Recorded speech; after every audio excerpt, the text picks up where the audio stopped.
I teknologi har vi 4 laboratorier, som vi bruger i det daglige. Og det ene af de her laboratorier, det er Biotek-laboratoriet, som vi står inde i her. I Biotek-laboratoriet arbejder vi med alt, hvad der hedder bioteknologi. Der er det store laboratorium her. Her har vi blandt andet mikroskoper over i de her skabe.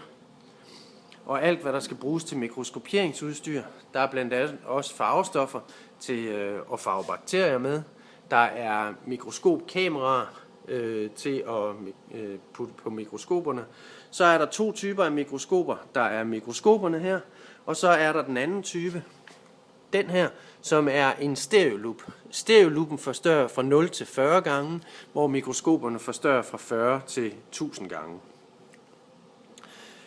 Herudover så er der selvfølgelig også reagensglas, fotobakker, pH-metre og en hel masse glasvarer.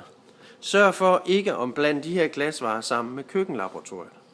Der er ismaskiner til isterninger, og så selvfølgelig opvaskemaskiner.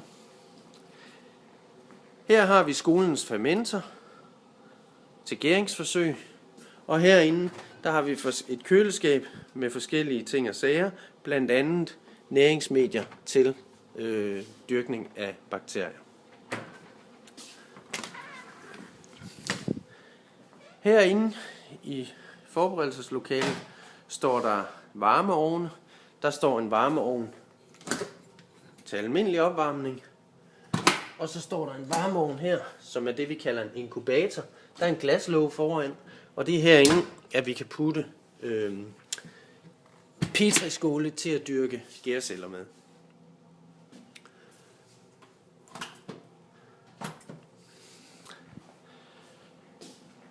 Her har vi, i de her skabe, der har vi alt, hvad der skal bruges til DNA-undersøgelser.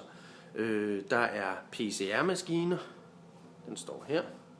Og så er der sprit til at gøre ting sterile med.